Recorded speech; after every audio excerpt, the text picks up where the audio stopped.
వినీల ఆకాశంలో వింత కాంతి. రచన అంత్యం సూర్యం గారు.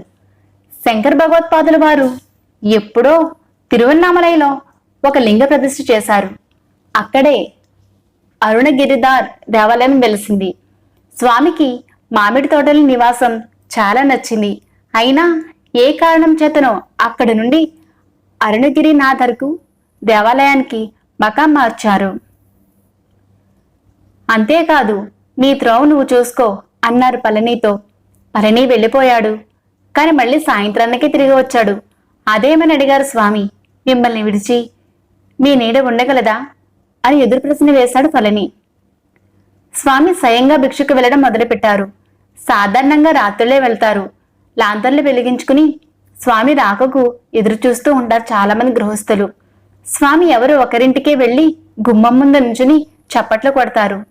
వెంటనే ఆ ఇంటివారు వచ్చి భక్తి పురస్సరంగా స్వామి దోసిట్లో భిక్ష పెడతారు. స్వామి తిరిగి వెళ్ళిపోతూ త్రోవలోనే తినేస్తారు తమ దోసిట్లోనిది. గంభీరం వారు తెలుగు బ్రాహ్మణులు. అక్కన్న మాదన్న వంశుల వారట. ఒకనాడు స్వామి గంభీరం వారి ఇంటి ముందాగి చప్పట్లు కొట్టారు. ఆ సమయంలో ఇంటి యజమాని కృష్ణయ్యర్ స్నేహితులతో కూర్చుని పేకాడుతున్నాడు. స్వామి రాకకు తన గృహం పావనమైందని సంతోషించాడు. ఆ సమయంలో తను పేకాడుతున్నందుకు సిగ్గుపడ్డాడు. అన్నం కలిపి తెచ్చి స్వామికి భిక్ష పెట్టాడు. స్వామి ఆయన కేసు చూసి వెళ్ళిపోయారు. ఆ తర్వాత కృష్ణయ్యర్ జీవితాంతం పేక ముట్టుకోలేదు. తపోధనులు కటాక్ష వీక్షణాలు జీవితాలనే మార్చేస్తాయి. స్వామి అరుణగిరినాథర్ దేవాలయంలో ఎన్నో రోజులుండలేదు. జనం మోగుతున్నారని అక్కడ నుండి అరుణాచలేశ్వర దేవాలయం గోపురం అంతస్తులోకి మకాం మార్చారు. అక్కడ ఎన్నో రోజులు ఉండలేదు. అక్కడ నుంచి దేవాలయ ప్రాంగణంలో ఉన్న కస్తూరి పదుల మాటకు చేరారు. కానీ అక్కడ కూడా ఒక వారం రోజుల కంటే ఎక్కువ ఉండలేదు. స్వామిని విడిచిపెట్టలేదు పళని. నీడలాగే అంటి పెట్టుకుని ఉన్నాడు. గౌతముడు అహల్యని రాయికమ్మని శపించాడు. నిర్దోషైన అహల్యకు కోపం వచ్చింది. ఓ బుద్ధి లేని ముని అని ఏదేదో అంది.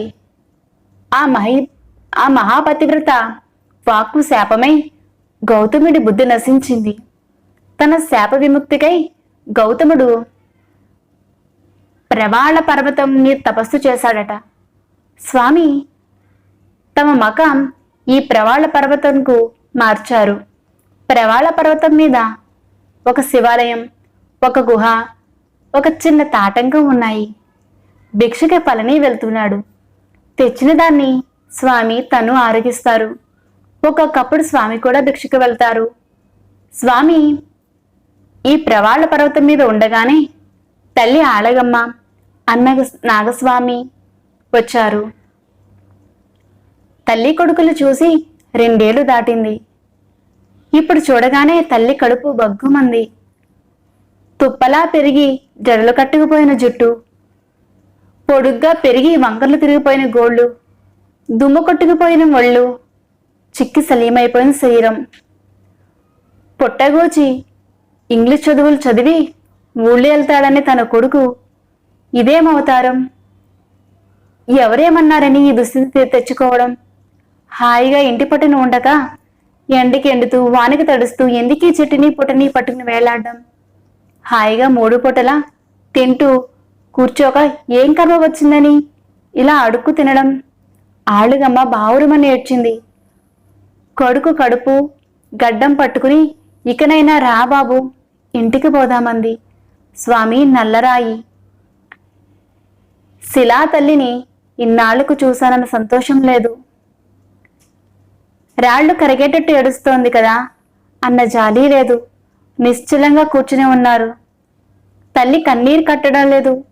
ఎంత పాపం చేశానో, మీ నాన్నగారితో వెళ్ళిపోయాను కాదు, ఇన్ని కష్టాలు పడ్డామని నా మొహాన రాశాడు ఆ బ్రహ్మదేవుడు.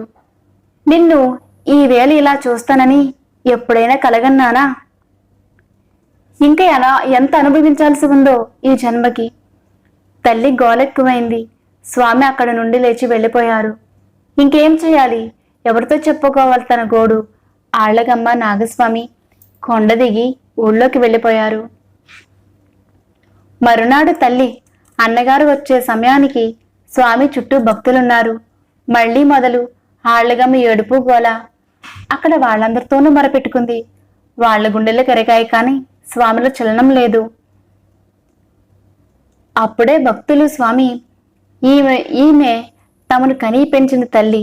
తల్లి కంటే వేరే దైవం లేదని మేము మీకు చెప్పాలా? అటువంటి తల్లి రాళ్ళు కూడా కరిగేటట్టు ఏడుస్తూ ఉంటే మీరెలా పలకకుండా ఉండగలరు? ధర్మం కాదు. మీరు మౌనులు కాబట్టి మాట్లాడకపోతే పోనీలండి, ఆమెకి ఏదైనా రాసి చూపండి అంటూ ఒక కాగితం, పెన్సిలు ఇచ్చారు. స్వామి ఇలా రాసిచ్చారు: కర్త అయిన పరమేశ్వరుడు జీవులను తమ తమ ప్రారంధ కర్మాంశాల నుంచి ఆడిస్తున్నాడు. ఏది జరగవలసి ఉందో అది ఎవరెంత అడ్డుపడినా జరిగే తీరుతుంది. ఏది జరగకూడదని ఉందో అది ఎవరెంత ప్రయత్నించినా జరగదు. అందుచేత మౌనమే శరణ్యం. స్వామి ప్రథమోపదేశం ఇది. కొడుకును తనతో ఇంటికి తీసుకెళ్లగలననే ధీమాతో వచ్చిన ఆళ్లగమ్మ ఆశ అడియాస అయ్యింది. అక్కడ తిరువన్నామలైలో కొన్నాళ్ళుండి రోజు చిన్న కొడుకు దగ్గరే కాసేపు కూర్చుంటూ చివరికి ఒకనాడు విడిచిపెట్టి పెద్ద కొడుకుతో తిరిగి మనామాదురు వెళ్ళిపోయింది. తమ వంశం వారికి ఎప్పుడో శాపమిచ్చినా సన్యాసిని తిట్టుకుంటూ. శ్రీ అరుణాచలేశ్వరాయ నమః.